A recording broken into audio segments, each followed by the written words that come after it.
மக்களுக்கு பிரயோஜனமாகவும் இருக்கணும், ஒரு தெய்வ சக்தியாகவும் இருக்கணும், தெய்வ கடாட்சமாகவும் இருக்கணும். இது இருந்தா நல்லது அப்படின்றது ஒரு பொருள் சொல்லுங்க. கொரோசனை பார்த்திருக்கோம், பச்சை கற்பூரம் பார்த்துட்டோம், புனுகு பார்த்திருக்கோம். அந்த லைன்ல இப்ப நம்ம பார்க்கக்கூடியது, இதுல நிறைய மூலிகைகள் சேர்த்து அந்த மைய செய்வாங்க. அதே மாதிரி கண்களுக்கு இடக்கூடிய மை தைலம் எடுத்து நம்ம தலையில அப்ளை பண்ணும்போது இந்த நரைமுடி பிரச்சனை நமக்கு இருக்கவே இருக்காது. ஹேர் ஃபால்க்கு இதை பயன்படுத்தலாம். ஸோ இயற்கையா நேச்சுரலா நமக்கு பிளாக் கலர் தலையில வேணும்னா. ஹாய், எல்லாருக்கும் வணக்கம். This is Balambika. நான் எங்க சென்னை ஆதம்பாக்கம் தீக்ஷாலயம் சித்தா ஹெல்த் கேர்லேருந்து பேசிகிட்டு இருக்கேன்.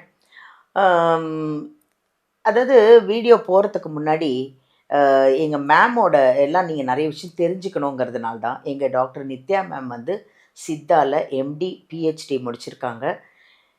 நிறைய சித்தர்கள் வழிபாடு நிறைய பண்ணுறாங்க. சித்தா மெடிசன் அப்படின்னா நிறைய பேருக்கு என்னன்னு தெரியறதில்ல. சித்தர்கள் சொன்ன அந்த மெடிசனை தான் அவங்க அதை படித்து என்னென்ன வியாதிக்கு என்னென்ன ப்ராப்ளத்துக்கு எந்தெந்த மருந்து கொடுத்தா சரியாவாங்கன்னு அவங்க படித்து உங்களுக்கு எல்லாருக்குமே சொல்கிறாங்க. அதனால தான் இங்கே வர்றவங்க மற்ற எனக்கு தெரியாதுங்க, எங்கள் நித்யா மேம் கிட்ட வந்தால், இங்கே ட்ரீட்மெண்ட்டுக்கு வந்தால் சீக்கிரமாக குணமாகி போவீங்க. ஏன் போவீங்க அப்படின்னா, வர்றவங்களுக்காக நீங்கள் ட்ரீட்மெண்ட் எடுக்க வரீங்கல்ல, அன்னைக்கே உங்கள் பேர் சொல்லி நீங்கள் சீக்கிரமாக குணமாகணும்னு உங்களுக்காக ₹1 காயின் எடுத்து சாமிக்கிட்ட முடிஞ்சு வச்சு நீங்கள் குணமானதுக்கப்புறம் உங்கள் பேர் சொல்லி கொண்டு போய் கோயிலில் போடுவாங்க. இதுதான் எங்கள் நித்யா மேமோட ஸ்பெஷல். வணக்கம் மேம். வணக்கம் மேம், எப்படி இருக்கீங்க? நல்லா இருக்கேன் மேம், நல்லா இருக்கேன். உங்களுக்கு வர பிளெஸ்ஸிங்ஸு, உங்களுக்கு வர கமெண்ட்ஸு எல்லாத்தையும் நானும் பார்த்துட்ருக்கேன்.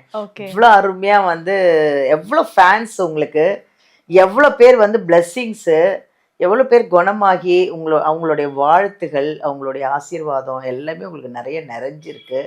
அது ரொம்ப சந்தோஷமாக இருக்குது மேம். இன்றைக்கி ஒரு மக்களுக்கு பிரயோஜனமாகவும் இருக்கணும், ஒரு தெய்வ சக்தியாகவும் இருக்கணும், தெய்வ கடாட்சமாகவும் இருக்கணும். இது இருந்தால் நல்லது அப்படின்றது ஒரு பொருள் சொல்லுங்க மேம். ஸோ நம்ம நிறைய பதிவுகள்ல பார்த்துட்டோம் மேம். கொரோசனை பார்த்திருக்கோம், பச்சை கற்பூரம் பார்த்துட்டோம், புனுகு பார்த்திருக்கோம். அந்த லைன்ல இப்போ நம்ம பார்க்கக்கூடியது அஞ்சனக்கல். அஞ்சனக்கல் அப்படின்னு ஒண்ணு இருக்கா? எனக்கு தெரியாது மேம், இன்னைக்குதான் கேள்விப்படுறேன். ஓகே, இந்த அஞ்சனக்கல் அப்படின்னு சொல்றது ரொம்ப எளிமையாக நமக்கு கிடைக்கும். நல்ல கருமை நேரத்துல கொஞ்சம் லைட்டா ஷைனிங்கா இருக்கும். இது ஒரு வகையான கல். இதை உடைச்சுதான் நமக்கு கொடுப்பாங்க. இயற்கையிலே நமக்கு கிடைக்கக்கூடியது. இந்த கல்லுக்கான பவர், தனியா ஒரு பவர் இருக்கு. இப்ப எப்படி நம்ம இந்த நவரத்தினங்கள்லாம் இருக்கு இல்லையா, ஒவ்வொரு ரத்தினத்திற்கும் ஒரு பவர் இருக்கு. அந்த மாதிரிதான் இந்த படிகாரத்துக்கு ஒரு பவர் இருக்கு. அந்த அஞ்சனக்கல் அப்படின்னு சொல்ற இந்த விஷயத்துக்கும் தனித்துவம் வாய்ந்த நிறைய பவர் இருக்கு அப்படின்னு சொல்லலாம். என்னன்னா, நமக்கு நன்மை தரக்கூடிய விஷயங்களை ஈர்த்து நம்ம கிட்ட கொடுக்குது. பொதுவாக இந்த மையெல்லாம் நம்ம செய்யறோம் இல்லைங்களா, இயற்கையாக குழந்தைகளுக்கு நமக்கு வைக்கக்கூடிய மை இந்த அஞ்சனக்கல்ல இருந்து செய்யக்கூடியதுதான். இதுல நிறைய மூலிகைகள் சேர்த்து அந்த மைய செய்வாங்க. அதே மாதிரி கண்களுக்கு இடக்கூடிய மை, இதுவுமே அஞ்சனம் அப்படின்னு சொல்லுவாங்க. அது இதுல இருந்து செய்யக்கூடியதுதான். நம்ம கண்கள்ல ஏற்படக்கூடிய நோய்கள், இப்போ நிறைய இந்த கிளைமேட் சேஞ்ச் ஆகும் போதுலாம் நமக்கு வைரஸ் தொற்று வரும், மெட்ராஸை வருது, கண்கள்ல ஒரு வறட்சித்தன்மை வருது, பார்வை குறைபாடு. சித்தர்கள் எப்படின்னா நம்ம மருந்தாகவே கண்மையை கொடுத்தாங்க. நம்ம அழகுக்காக இன்னைக்கு எவ்வளவு கெமிக்கல்ஸ் இருக்கிறதுலாம் வைக்கிறோம். அப்போ இந்த மை அஞ்சனக்கல்ல செஞ்ச மை கண்ல வைக்கும் பொழுது கண்கள்ல வரக்கூடிய நோய்கள் நமக்கு வராமல் தடுக்கப்படுது. கண்களை குளிர்ச்சியாக வைக்கும். இன்ஃபெக்ஷன் எதுவும் டக்குன்னு வராம இருக்கிறதுக்கு இது பயன்படுது. அதே மாதிரிதான் இந்த மைய என்ன பண்ணுவாங்கன்னா புருவங்களையும் வச்சுப்பாங்க. இப்போ நம்ம வெளியில போறோம், ஒரு முக்கியமான ஒரு வேலைங்க, இன்னைக்கு எனக்கு சக்சஸ் ஆகணும், ரொம்ப நாளா ஒரு லேண்ட் ஒரு ப்ராப்பர்ட்டி சேல் பண்றோம் இல்ல வாங்குறோம், இது ஈஸியா நமக்கு இன்னைக்கு முடியணும் அப்படின்னு நம்ம நினைச்சோம்னா நல்லா ப்ரே பண்ணிட்டு இந்த அஞ்சனக்கல் இதுல செஞ்ச மைய நம்ம கண்கள்லயோ இல்ல புருவத்திலயோ வச்சுட்டு போறது நமக்கு ஒரு பாசிட்டிவ் எனர்ஜியை நமக்கு கொடுக்குது அப்படின்னு சொல்லலாம். அதே மாதிரி நிறைய வீடுகள்ல என்ன பண்ணுவாங்கன்னா பூஜை அறையில இதை வச்சிருப்பாங்க.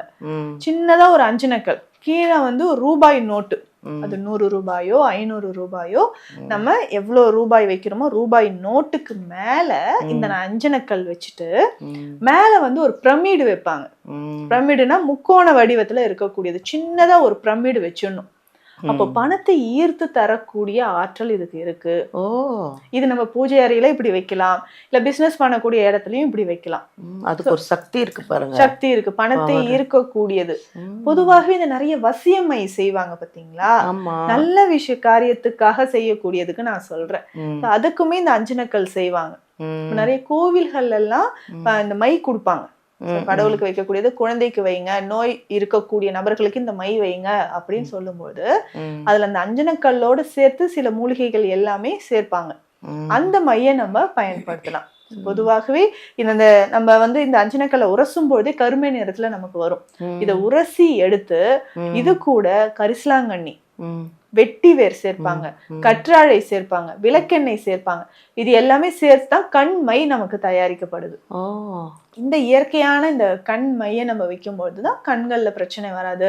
குழந்தைகளுக்கு திருஷ்டி வராமல் இருக்கிறதுக்கும் இதை வைப்பாங்க. இந்த மையை வந்து நெற்றியில வைக்கிறது, இல்ல யாருக்காவது நோய் இருக்கு, இல்ல திருமணமாய் வரக்கூடிய புது தம்பதிகள் தினம்தோறுமே இதை வைக்கிறது சிறப்பு.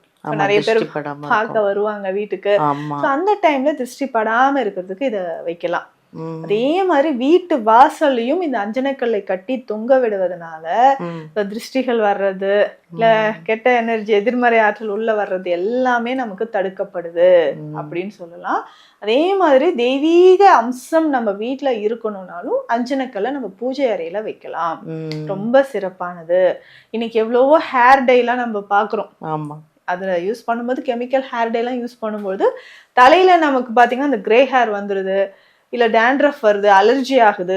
அப்போ இந்த அஞ்சனக்கல்லை பயன்படுத்தி செய்யக்கூடிய கூந்தல் தைலம், அஞ்சனக்கல் தைலம்னே இருக்கு சித்த மருத்துவத்துல. இந்த அஞ்சனக்கல்லை நல்ல பவுடரா எடுத்துட்டு கரிசாலை சாறு விட்டு நல்லா அரைப்பாங்க. கரிசலாங்கண்ணி சாறு விட்டு நல்லா அரைத்து இதனோட மருதாணி, நெல்லிக்காய் இது எல்லாமே சேர்த்து வலம்புரிக்காய்னு இன்னொரு காய் இருக்கு. அந்த காயை நல்லா அரைச்சு இதனோட சேர்த்து தைலம் எடுத்து நம்ம தலையில அப்ளை பண்ணும்போது இந்த நரைமுடி பிரச்சனை நமக்கு இருக்கவே இருக்காது. ஹேர் ஃபால்க்கு இதை பயன்படுத்தலாம். ஸோ இயற்கையா நேச்சுரலா நமக்கு வந்து பிளாக் கலர் தலையில வேணும்னா இந்த அஞ்சனக்கல் கூந்தல் தைலத்தை நம்ம பயன்படுத்தலாம். அந்த மாதிரி நிறைய பலன்கள் இருக்கு. ஸோ ஆன்மீக ரீதியாகவும் மருத்துவ ரீதியாகவும் அஞ்சனக்கல் இத்தனை வகைகள்ல நமக்கு பயன்படுது. Super, thank you ma'am. தேங்க்யூ. அஞ்சனக்கல் அது வந்து நான் இன்னைக்கு தான் கேள்விப்பட்டிருக்கேன். பட் அதில் இவ்வளோ விஷயம் இருக்கா? பணம் ஈர்க்கிறதுக்கு கூட அதில் அவ்வளோ சக்தி இருக்கான். பணம் வர்ற இடத்துக்கிட்ட வச்சிங்கன்னா பணம் ஈர்க்கிற சக்தி இருக்கான். கண்ணுக்கு மைக்கு எல்லாத்துக்குமே ஒரு வசிய மையின்றது கெடுதல் கிடையாது. வசிய மைனா இப்போ நம்மளுக்கு ஒருத்தவங்க பணம் தரணும், ரொம்ப வருஷமாக பணம் தராமல் ஏமாத்துட்டே இருக்காங்க, அந்த பணம் வர்றதுக்கு உண்டான வழிகளுக்கும் நம்ம அந்த மை யூஸ் பண்ணலாம் அப்படின்னு சொல்கிறாங்க. நிறைய விஷயத்துக்கு சொல்கிறாங்க. குழந்தைங்களுக்கு ஃபுல்லாக வீடியோ பாருங்கள். எங்கள் நித்யா மேம் கிட்ட வந்து எந்த பிரச்சனையாக இருந்தாலும் கவலையப்படாதீங்க. முதல்ல அவங்க சொல்கிறது தைரியமாக இருங்க. அடுத்தது ஆன்மீகம்.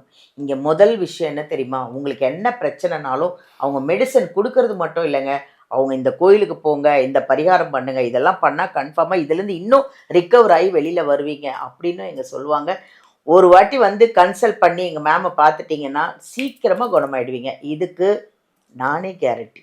ஏன்னா நான் வந்து இங்கே ஒரு பேஷண்ட்டை ஃபோனில் பேசும்போது அவங்க வந்து ஒரு ஆனந்த கண்ணீர் வடித்தாங்க பாருங்கள். அது இன்னும் என் மைண்டில் இருக்குங்க. அவ்வளோ சந்தோஷம். எங்கெங்கேயோ பார்த்து 4 வருஷமாக பார்த்தாங்களாம், எங்கேயுமே குணமாகலை. 4 மாதத்துல எங்கள் மேம் குணமாக்கிட்டாங்க. அவங்க என்ன சொன்னாங்க, போகிற இடத்துலலாம் இது இப்படித்தான், இது ஒன்றும் பண்ண முடியாது, அப்படியே போங்கன்னு சொல்லிட்டாங்களாம். இவங்க இல்லைங்க, என்கிட்ட அதுக்கு ஒரு முடிவு உண்டு, நான் வாங்க நான் சரி பண்ணி காட்டுறேன்னு சரி பண்ணி விட்டோன்னே அவங்க அந்த பொண்ணோட அம்மாவும் அவ்வளோ ஆனந்த கண்ணீர் வடித்தாங்க. அதனால தான் நான் கேரண்டி கொடுத்து உங்களுக்கு நான் சொல்கிறேன், வாங்க இங்கே வந்து பாருங்கள், சீக்கிரமாக குணமாகி நல்லா இருப்பீங்க ஆரோக்கியமாக.